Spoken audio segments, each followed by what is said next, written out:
Hello दोस्तों, मैं Abrar sir और आज आपके लिए लेकर आए हैं ठोस अवस्था का पार्ट 3 वीडियो, जिसमें आप पढ़ने वाले हैं क्रिस्टल जालक और एकक कोष्ठिका के बारे में।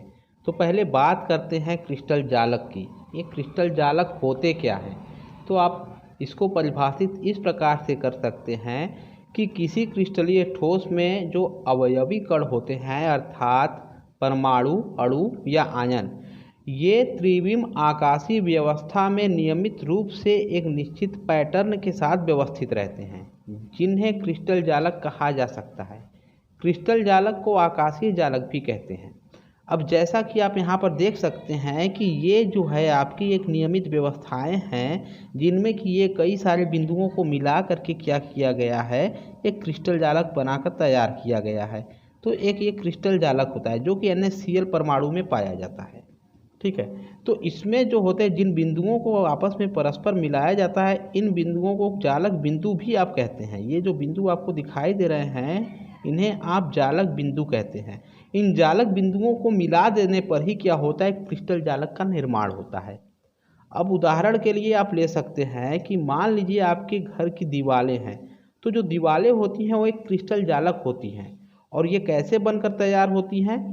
एक ईंटों को जो है कि जोड़ जोड़ करके उन्हें बनाया जाता है। जैसे कि मान लीजिए कि आपका यह एक ईंट है, तो इस ईंट के पीछे भी ईंट हो सकता है, इसके नीचे भी ईंट हो सकता है, इसके दूसरी तरफ भी ईंट हो सकता है। तो इस तरह से क्या होता है कि जब इन्हें आप परस्पर जोड़ देते हैं मिला करके, तो क्या होता है, एक दीवार बनकर तैयार हो जाता है। तो इस प्रकार से क्या होता है कि आपका एक पूरा का पूरा जो दीवार बनकर तैयार होता है, उसे आप क्या कह सकते हैं, क्रिस्टल जालक कह सकते हैं। ठीक है, और दूसरा एग्जाम्पल ले सकते हैं। मान लीजिए कि कई गेंदों को एक प्रकार से क्या करना है, व्यवस्थित करना है। तो ये मान लीजिए कि तीन तीन गेंदें हम व्यवस्थित करते हैं। ठीक है, फिर उसके बाद जो है कि यहाँ पर उसके नीचे गेंदें व्यवस्थित करते हैं और उनके ऊपर ये गेंदें आप व्यवस्थित करके रखते हैं। तो अगर उनके ऊपर ये गेंदें आप व्यवस्थित करके इस प्रकार से रखते हैं, तो यहाँ पर ये जो हो सकता है आपका एक क्रिस्टल जालक का निर्माण कर सकता है। ठीक है, तो इस प्रकार से एक क्रिस्टल जालक आपका बनकर यहाँ पर भी तैयार हो जाएगा। ये जो आपको दिखाई दे रहा है, इन चारों के ठीक ऊपर रखा गया है। वैसे ही ये आपका चारों के ऊपर ये दिखाई दे रहा है। तो इस तरह से ये और भी आपके बनते जाते हैं। ठीक है, आगे इसे आप बना सकते हैं। तो इस तरह से आपका क्या होता है, क्रिस्टल जालक का निर्माण होता है। अब इसके बाद इन क्रिस्टल जालक में जिन बिंदुओं को मिलाने पर ये बनते हैं, पहले ही बता चुके हैं कि इन्हें आप क्या कह सकते हैं, जालक बिंदु कह सकते हैं, या इन्हें आप आकाशीय बिंदु भी कहते हैं या जालक स्थल कहते हैं। अब इसके बाद बात करते हैं एकक कोष्ठिका की, कि ये एकक कोष्ठिका होते क्या हैं।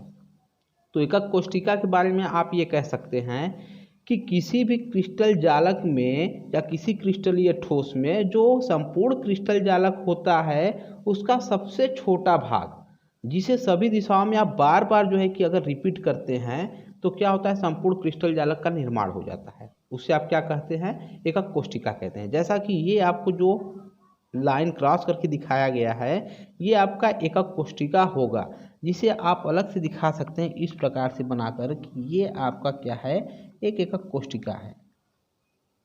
ठीक है, और इसे बार बार रिपीट किया गया है जब, तो जो आकृति बनकर तैयार हुई है, ये वाली बनकर तैयार हुई है, और इसे आप क्या कहते हैं, क्रिस्टल जालक। ये आपका हो गया क्रिस्टल जालक और ये आपका हो गया एकक कोष्ठिका।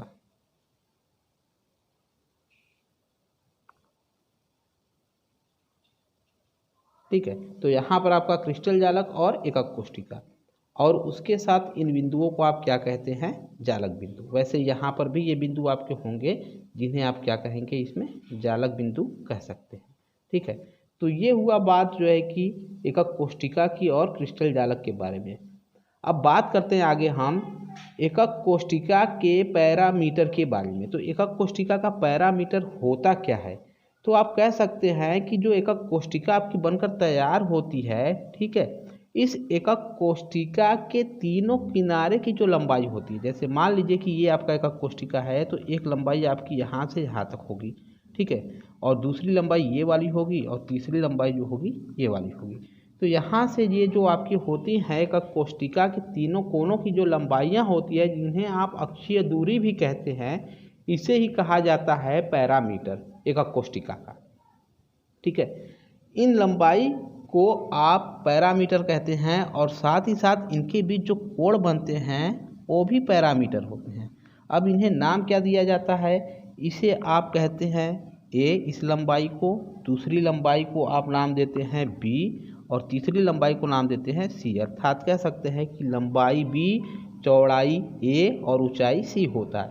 इसमें बी और सी के मध्य जो कोण बनेगा, अर्थात बी और सी के मध्य जो कोण बनेगा उसे आप अल्फा बोलते हैं। दूसरा, जो आपका ए और सी के मध्य कोण बनता है, अर्थात ए यहाँ पर है और सी यहाँ पर है, इनके जो मध्य कोण बनता है उसे आप बीटा कहते हैं। और तीसरा, ए और बी के बीच जो बनने वाला कोण होता है उसे आप गामा कहते हैं।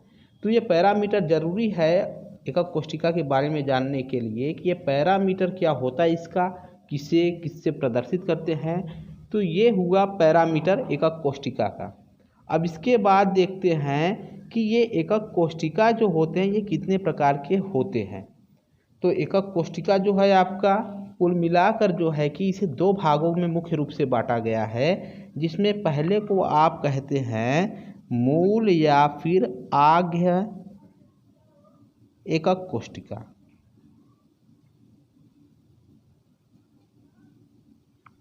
तो ये मूल या आग्य एकक कोष्ठिका क्या होता है, अगर इसकी बात की जाए तो यहाँ पर आप कह सकते हैं कि अगर कोई भी कोष्ठिका आपका लिया जाए, कोई भी एकक कोष्ठिका लिया जाए, अगर इसके केवल कोनों पर ही क्या होता है कि अवयवी कण या परमाणु आयन उपस्थित होते हैं तो उसे आप कहते हैं आग्य या फिर सरल एकक कोष्ठिका। जैसे कि ये मान लेते हैं कि ये आपका क्या है, एक सरल एकक कोष्ठिका है।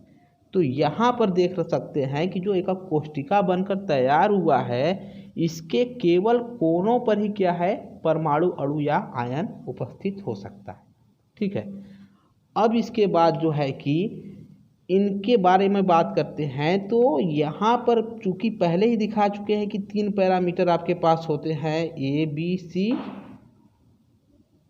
और तीन पैरामीटर होते हैं अल्फा बीटा गामा। तीन पैरामीटर दूरी की और तीन पैरामीटर कोण के। तो इन पैरामीटरों के आधार पर अगर देखा जाए तो जो एकक कोष्ठिका होते हैं मूल या आग्य एकक कोष्ठिका, ये आपके कुछ 7 प्रकार के होते हैं, 7 प्रकार के। ठीक है, अब इनमें पहले की बात की जाए तो उसको आप पहले को कहते हैं घनीय एकक कोष्ठिका। ठीक है, अब घनीय एकक कोष्ठिका क्या होता है, अगर इसको दिखाया जाए तो आप कह सकते हैं कि घनीय एकक कोष्ठिका जो होती है, ठीक है, इनमें जो होते हैं पैरामीटर ए बी और सी, ये तीनों क्या होते हैं, परस्पर बराबर होते हैं। ठीक है, यहाँ पर ये दिखाया जाए इसमें तो पैरामीटर ए बी और सी, यहाँ पर आपका ये ए हो जाएगा, सॉरी ये बी हो जाएगा, यहाँ पर ये ए हो जाएगा और ये सी हो जाएगा। तो ये तीन पैरामीटर आपको दिखाई दे रहे हैं, ये जो होते हैं a equal to b equal to c होते हैं। और उसके साथ ही साथ यहाँ पर जो और तीन पैरामीटर होते हैं अल्फा बीटा गामा, ये तीनों बराबर होते हैं और इनके बीच का कोण कितना होता है, 90। अर्थात इनका जो मान होता है 90, प्रत्येक का मान इनमें क्या होता है, 90 अंश होता है। तो ये अल्फा बीटा और गामा जो है कि तीन कोण जो होते हैं इनमें प्रत्येक का मान क्या होता है, 90 होता है। फिर आगे हम बात करते हैं अन्य एकक कोष्ठिकाओं की। तो इनमें अगले एकक कोष्ठिका का नाम होता है द्विसमलंबाक्ष या चतुष्कोणीय एकक कोष्ठिका। ठीक है, जिनमें क्या होता है कि पैरामीटर ए तो बी के बराबर होता है, परंतु न तो ए सी के बराबर होता है और न ही यहाँ पर बी सी के बराबर होता है। साथ ही इसमें अल्फा बीटा और गामा जो होता है ये प्रत्येक 90 अंश होता है। इसका एग्जाम्पल आप SnO2 को ले सकते हैं, TiO2 को ले सकते हैं, CaSO4 को ले सकते हैं। ये सबके सब जो होते हैं आपके द्विसमलंबाक्ष एकक कोष्ठिका होती है। जैसा कि आपको यहाँ पर फिगर में दिखाई दे रहा है कि ये जो आपका बना हुआ है ये क्या है, द्विसमलंबाक्ष एकक कोष्ठिका। अब इसके बाद तीसरे सरल एकक कोष्ठिका या मूल एकक कोष्ठिका की बात करते हैं तो वो आपका होता है विषमलंबाक्ष, जिसे ऑर्थोरोम्बिक कहा जाता है। तो इसमें न तो ए बी के बराबर होगा, न ही बी सी के बराबर होगा और न ही ए सी के बराबर होगा। ठीक है, और उसके साथ ही साथ इसमें अल्फ़ा बीटा गामा ये प्रत्येक एक दूसरे के बराबर होते हैं और कितना होता है 90 अंश होता है। ठीक है, तो इस प्रकार से ये अल्फ़ा बीटा गामा 90 होगा और न तो ए बी के बराबर होगा, न ही बी सी के बराबर होगा और न ही ए सी के बराबर होगा। इसका कुछ एग्जाम्पल यहाँ पर दिखाया गया है। एग्जाम्पल जो होता है आपका गंधक हो सकता है, KNO3 हो सकता है, K2SO4 हो सकता है, BSO4 हो सकता है। ठीक है, और फिगर आपको ये दिखाया गया है। अब चौथे सरल या मूल एकक कोष्ठिका की बात करते हैं। ये होता है आपका एकंताक्ष, जिसे मोनोक्लिनिक कहा जाता है, जिसमें न तो ए बी के बराबर होगा न ही बी सी के बराबर होगा। ठीक है, और साथ ही साथ अल्फा गामा 90 अंश के बराबर होंगे, जबकि बीटा 90 अंश के बराबर नहीं होता है, जैसा कि इसमें आपको दिखाया गया है फिगर में। इसका एग्जाम्पल यहाँ पर है। यहाँ पर हाइड्रेटेड Na2SO4 PbCrO4 होता है। ठीक है, पांचवा जो होता है आपका षष्ठ कोणीय हेक्सागोनल होता है, जिसमें ए तो बी के बराबर होता है, अर्थात ये वाली जो दूरी होगी और ये वाली जो दूरी होगी ये बराबर होगी, परंतु जो इनमें लंबाई होगी ये इनसे अलग होगी। ठीक है, ऊंचाई जो होगी ये इनसे अलग होगी। तो यहाँ ए बी के बराबर होगा, परंतु न तो ए सी के बराबर होगा न ही बी सी के बराबर होगा। और जो अल्फा और बीटा दो कोण होते हैं ये क्या होते हैं, एक दूसरे के साथ 90 एंगल पर होते हैं, जबकि गामा क्या होता है 120 पर होता है। इसका एग्जाम्पल आप देख सकते हैं क्या क्या हो सकता है। ग्रेफाइट हो सकता है, जिंक ऑक्साइड हो सकता है, लेड आयोडाइड हो सकता है PbI2। छठवां जो होता है त्रिसमन्ताक्ष, ठीक है, जिसे त्रिकोणी भी कहा जाता है। तो इसमें ए बी और सी तो बराबर होंगे और अल्फा बीटा गामा भी बराबर होंगे, परंतु इनमें कोई भी कोण 90 अंश का नहीं होता है, जैसा कि इस फिगर में दिखाया गया। इसमें कोई भी कोण 90 अंश नहीं होता है। इसका उदाहरण CaCO3, क्वार्टज, NaNO3, HgS ये होते हैं। अब सातवां आता है आपका त्रिंताक्ष, जिसमें न तो ए बी के बराबर होता है, न ही बी सी के बराबर होता है, न ही ए सी के बराबर, और इनमें कोई कोण भी आपका बराबर नहीं होता है। इसका एग्जाम्पल आपका हो सकता है क्या क्या, CuSO4 × 5H2O यानी कि हाइड्रेटेड कॉपर सल्फेट, K2Cr2O7 और H3BO3। अब बात करते हैं दूसरे प्रकार के एकक कोष्ठिका के बारे में, तो उसे कहते हैं केंद्रित एकक कोष्ठिका। केंद्रित एकक कोष्ठिका। तो केंद्रित एकक कोष्ठिका क्या होता है? अगर इसकी बात की जाए तो केंद्रित एकक कोष्ठिका जो होता है इनमें केवल अंतर इतना ही होता है कि इनमें जो है किसी एकक कोष्ठिका के कोनों के साथ साथ किसी भी केंद्र पर, अर्थात वो आपका केंद्र हो सकता है किसी फलक का, या फिर पूरे जो है कि आपका एकक कोष्ठिका का केंद्र हो सकता है, या किसी कोने का केंद्र हो सकता है, अर्थात उसके किसी किनारे का केंद्र हो सकता है। उसके केंद्र पर भी क्या होता है, परमाणु अणु या आयन अर्थात अवयवी कण क्या होते हैं, उपस्थित होते हैं। जैसे कि यहाँ पर जो है कि दिखा सकते हैं, पहला इस तरह से बनाकर मान लीजिए कि एक आपका ये एकक कोष्ठिका दिखाया गया है। ठीक है, एकक कोष्ठिका में जो है इन कोनों के अतिरिक्त अगर जो है किसी भी इसके फलक पर, ठीक है, परमाणु अणु या आयन उपस्थित हो जाएगा, तो ये जो होगा किसमें आएगा, केंद्रित एकक कोष्ठिका में। या फिर मान लेते हैं कि इसके केंद्र में क्या हो जाए, एकक कोष्ठिका के केंद्र में जो है यहाँ पर देख सकते हैं कि ये इनके केंद्रों पर भी क्या होते हैं, परमाणु अणु या आयन उपस्थित हैं, तो ये जो होते हैं केंद्रित एकक कोष्ठिका कहलाते हैं। अब इनमें ये तीन प्रकार के होते हैं। पहला जो होता है आपका अंतः केंद्रित होता है, अंतः केंद्रित। तो जो अंतः केंद्रित एकक कोष्ठिका होता है उसमें क्या होता है कि जो एकक कोष्ठिका होता है इसके बीच केंद्र में क्या होता है, एक परमाणु अणु या आयन उपस्थित हो सकता है, अर्थात कह सकते हैं कि यहाँ पर एक अवयवी कण इसके केंद्र में उपस्थित हो सकता है और उसके साथ साथ कोनों पर भी उपस्थित होगा। जैसे ये आपके कोने दिखाई दे रहे हैं, इन कोनों पर भी ये उपस्थित होंगे और साथ ही साथ इसके बीच केंद्र में भी एक उपस्थित होगा। इसे आप क्या कहते हैं, अंतः केंद्रित एकक कोष्ठिका। अब दूसरे की बात करते हैं, तो दूसरा आपका जो होता है फलक केंद्रित होता है, फलक केंद्रित। तो ये फलक केंद्रित एकक कोशिका जो होता है, इसमें क्या होता है कि कोनों के साथ साथ फलक के केंद्र पर भी यहाँ पर परमाणु अणु या आयन उपस्थित हो सकते हैं। जैसा कि यहाँ पर दिखाया जा रहा है, इसमें ये कोने तो होते ही हैं जिनमें कि परमाणु अणु या आयन उपस्थित होते हैं, परंतु जो आपके यहाँ पर 6 फलक दिखाई देते हैं, प्रत्येक के केंद्र पर परमाणु अणु या आयन उपस्थित होता है। जैसा कि यहाँ 4 ये हुआ, 5वां ये ऊपर वाला हो जाएगा केंद्र, और 6वां यहाँ नीचे वाला दूसरी तरफ वाला। ठीक है, तो इस तरह से ये जो होते हैं फलक केंद्रित कहलाते हैं। और इसके बाद लास्ट में आता है कौन, यहाँ पर तीसरा वाला अंत्य केंद्रित।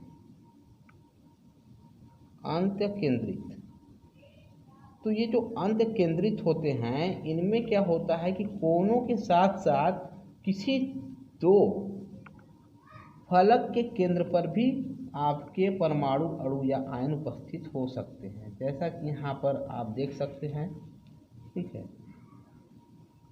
ये आपका एकक कोशिका, इनके कोनों के अतिरिक्त जो है, इनके किसी भी 2 फेस पर, ठीक है, आमने सामने के 2 फेस होने चाहिए। जैसे मान लीजिए एक फेस ये हो गया और दूसरा फेस ये, मतलब 2 फलक, इन पर अगर ये उपस्थित होते हैं तो ये क्या हो जाते हैं, आपके अंत्य केंद्रित एकक कोशिका। तो इस तरह से ये आपके एकक कोशिकाएं जो होती हैं, इनमें केंद्रित एकक कोशिका के 3 प्रकार होते हैं। ठीक है, अब हम बात करते हैं एकक कोशिका में अवयवी कणों की संख्या के बारे में, कि कोई भी जो एकक कोशिका होता है वो कितना कण रखता है। क्योंकि यहाँ पर अगर देखा जाए तो सभी प्रकार की एकक कोशिकाएं समान रूप से कण नहीं रख सकते। तो इन्हें जानने के लिए पहले 3 बातों का जानना बहुत ही आवश्यक है। पहला यह कि यहाँ पर कोई भी जो होता है आपका एकक कोशिका, उसके प्रत्येक कोने जो होते हैं वो 1/8 भाग रखते हैं किसी एक परमाणु अणु या आयन का। अर्थात ये कह सकते हैं कि यदि आप क्या कह सकते हैं, एक गोला आप मान लीजिए, किसी भी परमाणु अणु या आयन को आप एक गोला मानते हैं, तो अगर उसे गोला मानते हैं तो यहाँ पर प्रत्येक कोने जो होते हैं एकक कोशिका के, उसके 1/8 भाग रखते हैं। अब यहाँ पर जैसा कि ये दिखाया जा सकता है कि मान लीजिए एक गोला है, तो गोले को जो है कि आप काटिए, एक भाग ऐसे काटेंगे तो ये मिल करके क्या होंगे कि 2 भाग में बढ़ जाएंगे। अब फिर ऊपर से ही आप एक भाग और करके काटिए, तो अब ये कुल मिलाकर 4 भागों में कटेंगे। लेकिन अब जो है ये गोला होगा तो इसे आप बीच से बिल्कुल काटिए, तो 4 ऊपर 4 नीचे, कुल मिलकर कितने हो गए, 8। तो इस तरह से 8 आपके जो भाग निकल कर आते हैं, उसका एक भाग जो होता है एक कोने पर स्थित हो सकता है। जैसा कि इस गेंद में आप देख सकते हैं कि यहाँ पर जो है कि एक भाग काटने पर ये 2 अलग अलग भागों में बढ़ जाएंगे। अब इसके बाद जो है कि अगर यहाँ से एक और यहाँ पर आप जो है कि भाग काट कर निकालते हैं, तो ये टोटल मिलकर के कितने भागों में कट कर निकले, 4 भाग में। अब इसके बाद आप क्या कीजिए कि इन्हें बीच से ऐसे काटना स्टार्ट कीजिए। ठीक है, इन्हें जो है कि आप बीच से यहाँ पर काटना स्टार्ट कीजिए। अगर बीच से आप काटना स्टार्ट करते हैं यहाँ पर, तो आप देख सकते हैं कि यहाँ पर जो है कि ऊपर 4 भाग, तो इसी प्रकार से नीचे भी कितने भाग निकल कर आएंगे, 4 भाग। जैसे कि यहाँ पर आप देख सकते हैं कि ये आपका यहाँ पर अगर काट दिया जाए तो ऊपर कितने भाग कट कर निकले, 1 2 और ये 3 और ये 4। तो ऊपर आपके 4 भाग निकल कर आए, तो ठीक इस आधे के नीचे भी 4 भाग, तो कुल मिलाकर 8 भाग हुए। तो इसी प्रकार से क्या होगा कि प्रत्येक कोने वहीं एक 8वां भाग रखता है। अब इसके बाद बात करते हैं कि दूसरा, प्रत्येक जो फलक होते हैं उनके केंद्र पर एकक कोशिका का कितना, एकक कोशिका के केंद्र पर, फलक के केंद्र पर एक गोले का कितना भाग हो सकता है। तो आप कह सकते हैं दूसरा पॉइंट में कि प्रत्येक फलक पर 1/2 भाग आपका उपस्थित होता है। ठीक है, 1/2 भाग उपस्थित होता है किसी भी गोले का, अर्थात किसी परमाणु अणु आयन का 1/2 भाग उपस्थित होता है। ठीक है, किसी भी फलक के केंद्र पर। जैसा कि यहाँ पर अगर मान लीजिए कोई भी आपके पास गोला है, अगर उसे आप बीच से काट देते हैं तो 2 भाग निकल कर आएंगे, तो उसमें से एक भाग जो होगा उसके फलक के केंद्र पर उपस्थित हो सकता है। तीसरा आपका कि अगर केंद्र है एकक कोशिका का तो केंद्र में एक गोला आपका पूरा पूरा पाया जाता है, एक गोला, ठीक है। अगर कोई केंद्र आपका है, ठीक है, तो एकक कोशिका के केंद्र के अंदर एक गोला पाया जा सकता है। तो अब इस प्रकार से आप समझ गए होंगे कि जो कोने होते हैं इनमें 1/8वां भाग, अतः अगर किसी एकक कोशिका की बात करेंगे तो उसमें कितने कोने आते हैं और उन कोनों में गुणा कर देंगे 1/8 का, तो मिल जाएगा कि कोने पर कितने परमाणु मिलकर होंगे। और फलक की बात करेंगे तो फलक पर जो है कि 1/2 भाग होता है, तो कितने फलक पर ये परमाणु उपस्थित हो सकते हैं। अगर उन फलक की संख्याओं पर 1/2 का गुणा करेंगे तो आपको फलक पर परमाणु या अणु आयन की संख्या पता चल जाएगा। और तीसरा केंद्र कितने हैं, केंद्र तो चूंकि एक ही होता है किसी भी एकक कोशिका में, तो एक केंद्र में अगर गोला पाया जाता है या एक परमाणु अणु आयन पाया जाता तो उसकी संख्या सदैव एक होगी। तो चलिए निकालते हैं। पहले हम बात करते हैं किसकी, सरल या फिर आग्य एकक कोशिका की, ठीक है। तो सरल या आग्य एकक कोशिका में आप देखते हैं तो ये जो होते हैं केवल ऐसे 8 कोने रखते हैं जिन पर कि परमाणु अणु या आयन उपस्थित होता है, ठीक है। तो यहाँ पर ये जो है 8 कोने हैं, तो परमाणु अणु या आयन की संख्या जो होती है, ठीक है, या अवयविक कणों की संख्या अगर देखी जाए, कणों की संख्या कुल कितनी होगी, तो ये 1/8 गुणे कितने कोने हैं, कोनों की संख्या लिख लीजिए, कोनों की संख्या, ठीक है। कोनों की संख्या कितनी है 8, तो 1/8 गुणे 8 करेंगे तो 1। अतः कोई भी सरल या आग्य एकक कोशिका होगा तो उसमें कणों की संख्या या परमाणु अणु आयनों की संख्या जो होती है केवल और केवल 1 होती है, ठीक है। दूसरा हम बात करते हैं फलक केंद्रित के लिए। फलक केंद्रित, तो फलक केंद्रित में जो होते हैं कणों की संख्या की बात की जाए तो यहाँ पर ये देख सकते हैं कि ये 8 कोनों पर तो होंगे ही उपस्थित, उसके साथ 6 फलकों पर भी ये उपस्थित होते हैं, ठीक है। ये 4 फलक, 5वां ऊपर का और 6वां ये नीचे का। तो इस तरह से जो कणों की संख्या इनमें होती है वो कितनी हो जाएगी, 1/8 गुणे कोनों की संख्या कितनी है 8 प्लस 6 फलक है और एक फलक पर 1/2 भाग उपस्थित हो सकता है। तो ये आपका यहाँ पर 1 बचा और यहाँ पर 3, टोटल मिला के कितना हो गया 4। तो इस तरह से क्या हुआ कि जो कणों की संख्या होती है किसी फलक केंद्रित एकक कोशिका में वो कुल मिलाकर 4 होती है। अब बात करते हैं हम कि अंतः केंद्रित की। तो अंतः केंद्रित की अगर बात की जाए तो यहाँ पर जो है कणों की संख्या कितनी होगी, कणों की संख्या, चूँकि यहाँ पर कोने 8 हैं तो 1/8 गुणे 8 तो ये कोनों के लिए हो जाएगा, और केंद्र जो होता है ये कितना होता है, केवल एक केंद्र होता है, तो 1 गुणे 1, तो टोटल मिलाकर कितना हो जाएगा यहाँ पर 2, ठीक है। और यही होता है किसके लिए, अंत्य केंद्रित के लिए, अंत्य केंद्रित।